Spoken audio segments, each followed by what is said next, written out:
Hi, folks. Welcome in because Democrats are out here proving every day that the circus never left town. It just set up permanent residency in their party. And there's no greater example of that than Eric Swalwell waddling onto Kimmel to announce he's running to be the next Gavin Newsom, which is like bragging you're applying to be the manager at the Titanic gift shop that the Democrats just ran into an iceberg. He tells Jimmy he's bringing the fight home, and the audience responds with clapping so eager you'd think someone off camera was tossing sardines at a tank of trained SEALs. And then, of course, we got to start with the classic Democrat meltdown. Some of the same folks who were celebrating Charlie Kirk's death are now shrieking into their phones about Trump calling a reporter piggy. I'm done. I'm so fucking done. Like, I am beyond fucking done with MAGA in my comments, calling me evil, calling me a bad person, making fun of my appearance, doing whatever the fuck you want. I'm fucking done. For Charlie Kirk, thoughts and prayers, thoughts and prayers. Wow. Yesterday I made a video explaining how you still support this man after he literally called a woman on live TV piggy, okay? You guys were saying, well, her name's Peggy, that's why. Her name's fucking Catherine, okay? Or she called her McGee. Stop. What? Stop right now. I know you guys are dumb, but I really hope you're not that fucking dumb. But after what I saw this morning, you guys come on my comments one more fucking time and call me evil. I'm so fucking Take a done. chill Do you pill, know what Karen. your president did this morning and you still support? There were 6 Democrats who made a fucking infomercial to remind the military to follow their oath. Do you know what your president called for? Their fucking death. For them to be hung.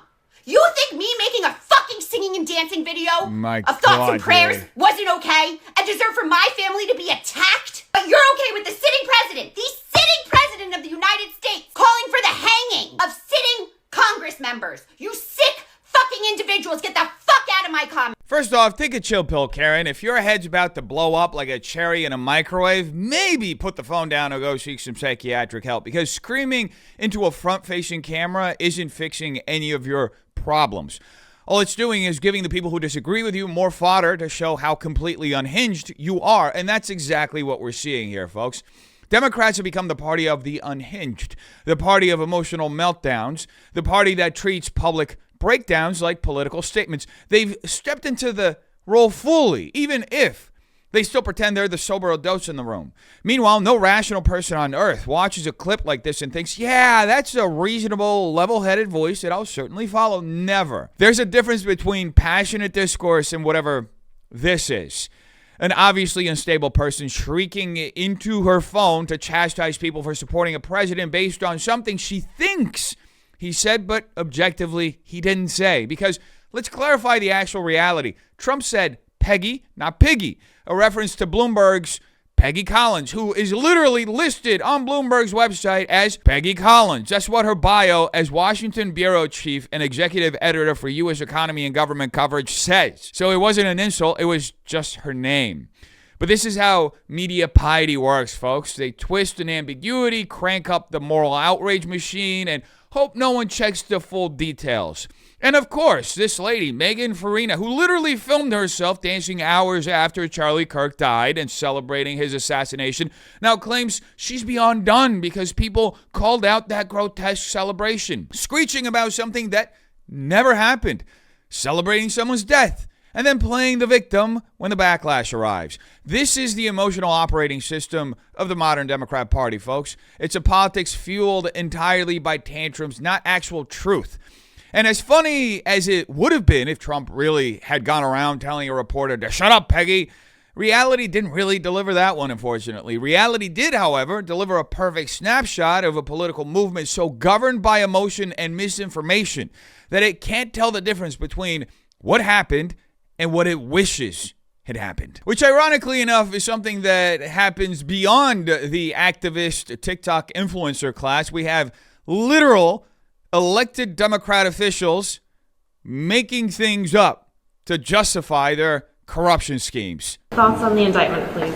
Well, it's an unjust indictment, and it seems like these intimidation tactics have been pervasive.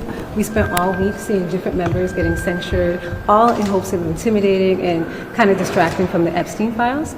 And I look forward to my day in court so I can prove myself and actually state the truth. But if this is what Congress is becoming, where they're always trying to intimidate you, scare tactics, especially attacking minorities, black and brown people, then we're going to have to keep fighting for the district. And everybody has been giving me so much support, and we're going to keep fighting until the district gets what it needs, which is fair prices, housing, and fair representation in Congress. But did so you thank you so much. improperly What's your use the response to FEMA the calls from funds? some of your colleagues to step down or resign? They didn't elect me. It was my district, and so we'll keep fighting for the people and keep working like we're doing now until they get what they need. So we're here for the people. So the only people who elected me should make that decision. Thank you so much.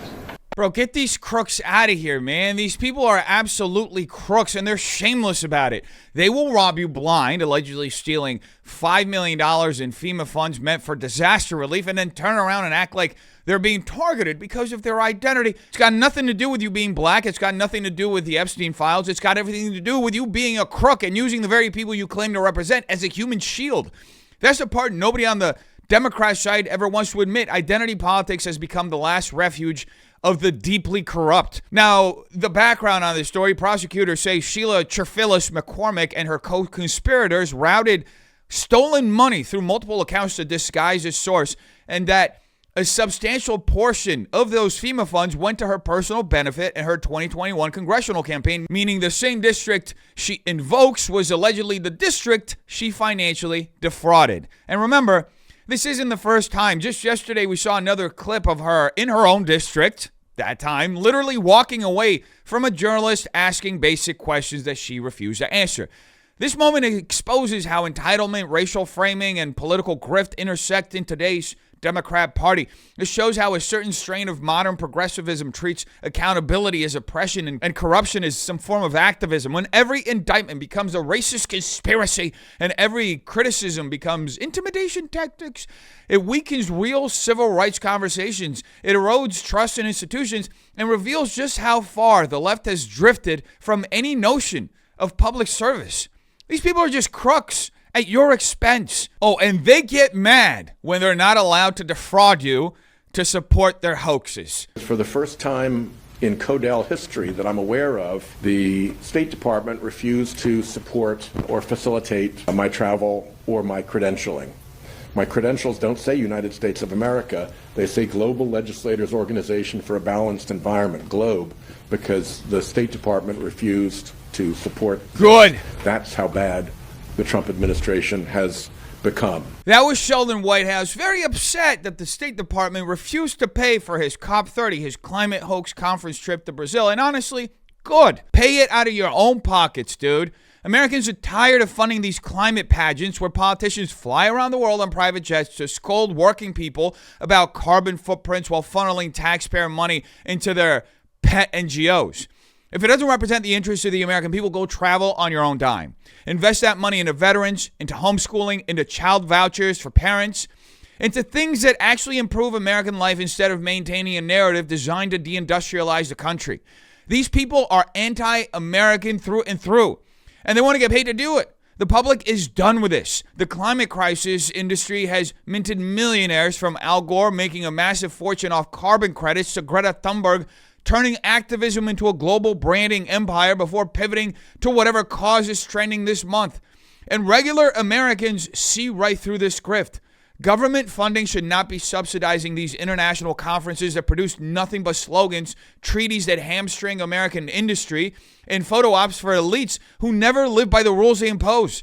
This moment shows a deeper cultural shift, folks. Americans are no longer willing to bankroll ideological crusades that weaken their economy while empowering global bureaucracies. Whitehouse isn't mad, by the way, about credentials. He's mad that the free lunch is over. And somebody who will definitely give China their free lunch if he were to ever become governor, the farter-in-chief, Eric Swalwell, recently went on Kimmel to announce that he is running for governor. Yeah, couldn't get any better than that, huh? I'll tell you what I'm going to do. I love California. Do you? It's the greatest country in the world. It's a state. Greatest country in the world.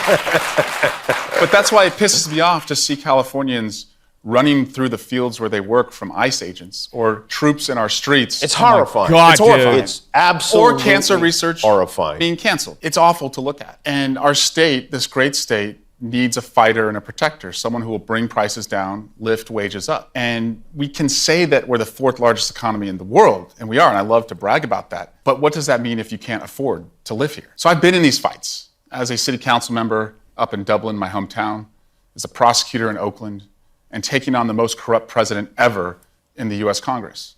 But I'm ready to bring this fight home. So I came here tonight, Jimmy, to tell you and your audience that I'm running to be the next governor of California.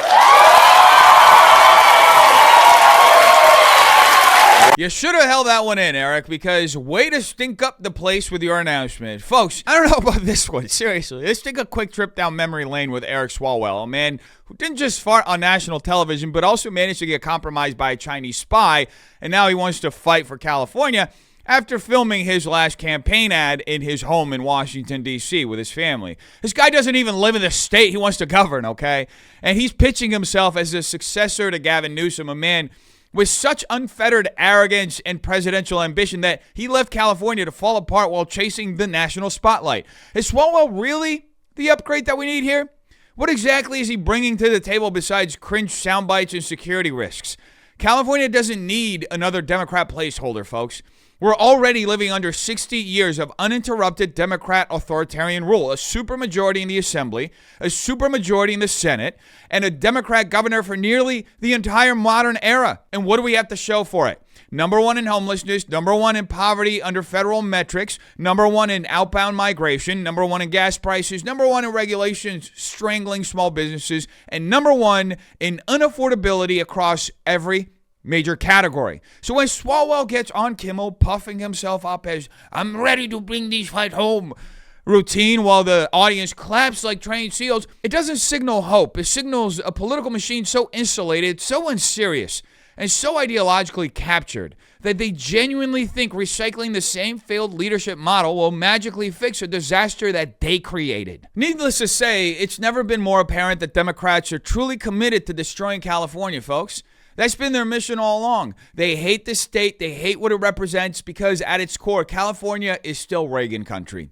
And no matter how hard they try to memory hole it, the state still lives under the long shadow of Ronald Reagan, the greatest governor California has ever seen. The decades of failed leadership that followed aren't just political missteps. They're a reflection of how hopeless Californians have become under this one-party Democrat authoritarian rule. We've rolled over.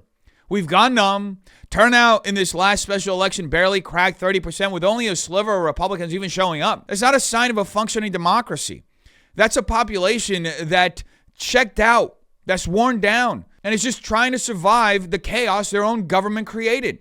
And the ones who can't take it anymore, well, they just leave. They pack up their families and their futures and head somewhere that still makes sense. And honestly, who can blame them? Why should anyone be forced to tolerate the lunacy that's taken hold of the state? But before anyone throws up their hands completely, folks, just ask yourselves this. If a state with California's history, resources, and legacy can be hollowed out like this by Democrats, what does that say about the political system that's currently shaping it? And more importantly, if this is what unchecked Democrat power produces, why would we ever keep trusting the people who broke it in the first place to fix it? You tell me what you think in the comments down below. Hope you have a terrific day. Peace.